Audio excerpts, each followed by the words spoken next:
Shalom.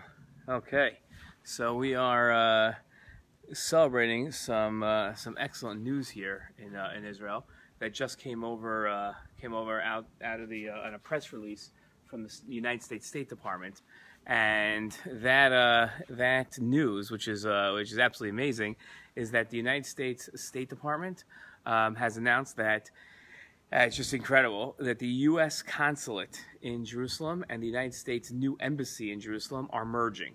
Okay, now what does that mean that they're merging? So this is just the best news in the world. This is like really great. Okay, so listen to this.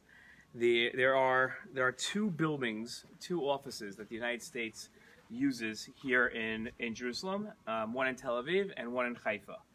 The United States Embassy used to be in Tel Aviv, and now the United States Embassy is in Yerushalayim.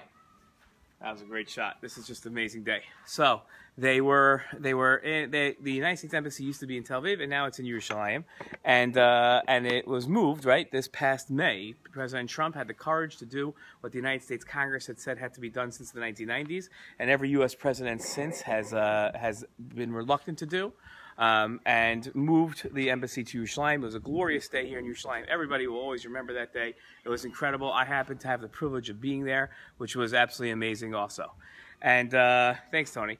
And the embassy was moved, but in the middle of Yerushalayim is the United States Consulate.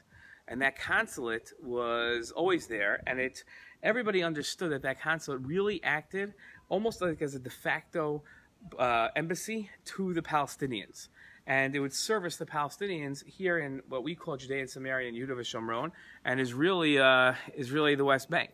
Okay, what the world calls the West Bank, not really the West Bank. It's really Yehuda v'Shomron and Judea and Samaria. And yes, Michael, I'm a Mets fan. This is my great jersey. I'm very proud of this jersey.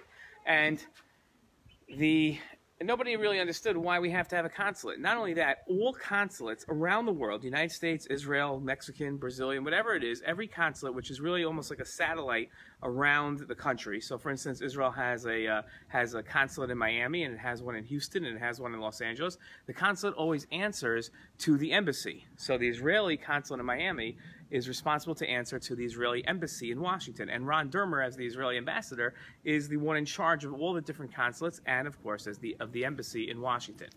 The consulate in Haifa, the American consulate in Haifa, is responsible to the American embassy in Yerushalayim. But for some reason, and I'll explain what the reason is, the American consulate in Yerushalayim wasn't responsible to the American embassy in Tel Aviv and now Yerushalayim, but rather the consulate was responsible directly to the State Department. And the ambassador, whether it was Daniel Shapiro, who was President Obama's ambassador here, or Ambassador Friedman, had no control over the consulate, which in essence meant that you had two different bodies from the United States representing the United States and Israel. And the reason why it was set up that way was because although there is no state of Palestine, it doesn't exist. In fact, it never has existed. There's no state of Palestine. The United States wanted to have relations with the Palestinians. Okay, so the United States wanted to have relations with the Palestinians and wanted essentially to have somebody that could be, and a staff and a building that could be the outreach to the Palestinians, and that was the consulate, and that's why they were always divided, and that's why the consulate didn't. That's why the consulate didn't answer to the American ambassador, because the American ambassador is the American ambassador to Israel, not the American ambassador to the Palestinians. Well, that's an absurd situation. And I got to tell you, I have the utmost respect for U.S. Ambassador David Friedman. I also have great respect for the past ambassador, who was Dan Shapiro. I've spoken to him many times. He's spoken to my students. I have great respect for him as well. But Ambassador Friedman has come here to make things better. And Secretary of State Mike Pompeo has set it to make the State Department a better place. The State Department is a place of great dysfunction, and really what's upsetting to us here in Israel, it's a place of great anti-Israel sentiment.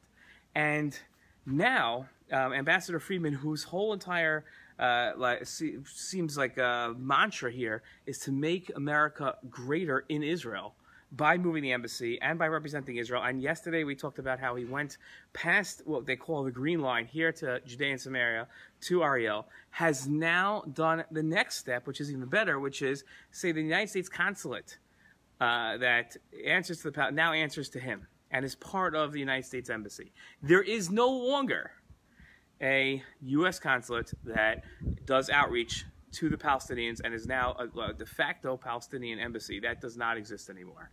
Rather, what we have now, which is an amazing situation, is we have America representing itself in a country of Israel. And if Palestinians want to discuss anything with the United States, it comes to the embassy, comes to the consulate, but it's all on one address. And that is incredible. So that's the truth of what's happening here.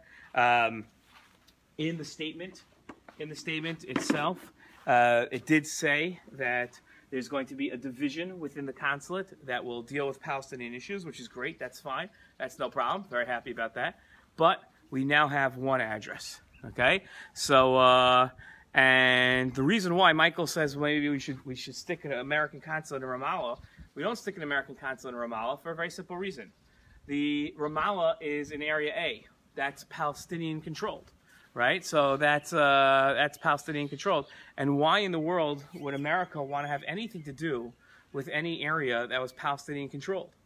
The Palestinian Authority refuses to act as a civilized, as a civilized entity. It will not take on the responsibility. Eitan says it froze. It didn't freeze here. I don't know. Maybe that's just you. It did not take on any of the responsibility of a nation. It's not a state, as Ambassador Haley gave a speech yesterday. So why should the United States show any sense of validation to an entity that's working against the United States? When the Palestinian Authority is interested in having great relations and great international relations, it should act like a responsible member of the international community. It should stop incentivizing terror. It should start negotiating a peace. And if it's truly interested in having an independent state in this land, which is our land, and it's a beautiful land, then maybe you should start negotiating. So until that point, no way. Not going to happen. Okay? So Michael says not just him. I don't know what to do. Okay. Well, all the best. That's the end.